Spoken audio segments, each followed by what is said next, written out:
মানো যাবে না।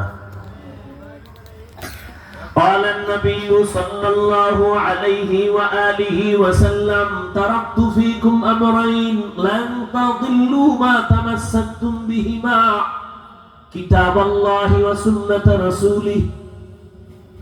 রহমতের নবী বলেন, দুই জিনিস রেখে গেলাম, দুইটা যদি রাখতে পারো ঈমানও যাবে না, সম্মানও যাবে না। প্রথম হলো কোরআন, দ্বিতীয় হলো নবীর আদর্শ সুন্নাত। ১৫০০ বছর পর তাকায় দেখো, এই জমিনে এখনো যার কাছে কোরআন আছে, নবীর আদর্শ আছে, এদের সম্মানও আছে, ঈমানও আছে। কত পার্সেন্ট আছে? কোরআন আর সুন্নাত যত পার্সেন্ট আছে। শুধু কি তাই, কোরআনওয়ালাদের সাথে যাদের বন্ধুত্ব আছে তারাও আরামে আছে। ও আওয়ামী লীগ করলেও কিন্তু বিপদে নাই। কেন? কয় কোরআনওয়ালার সাথে একটা সম্পর্কের কারণে,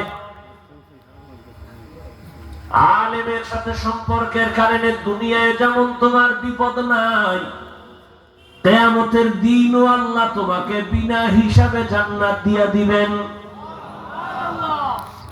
এই জন্য আলেমের বুকে লাগাও, দূরে ঠেলিও না। যত ঝামেলা সোনার বাংলায় দেখতেছো সব হলো আলেমদের সাথে বেয়াদবি করার ফলাফল। যেই তালে ঠিক বলছো মনে হয় নিজে অন্যায় করো না, তুমি ব্যক্তি হিসাবে ইমামের সাথে বেয়াদবি করছো নি, তাহলে তুমি আওয়ামী লীগের গালি না দিয়া তুমি দোমারে দাও, তুমি জালেম। আমগো আন্দোলন কিন্তু থামে নাই। মুসলমানের আন্দোলন একদিন না, মুসলমানের জীবন শুধু আবু সাইদার মুগ্ধ কেন? মুসলমান জীবন একবার দেয় না, বারবার। মুসলমান আন্দোলন একবার করে না, বারবার। জালেম আছে যতবার, আন্দোলন চলবে ততবার।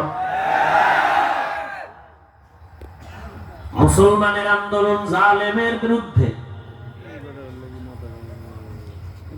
মুসলমানের আন্দোলন কখনো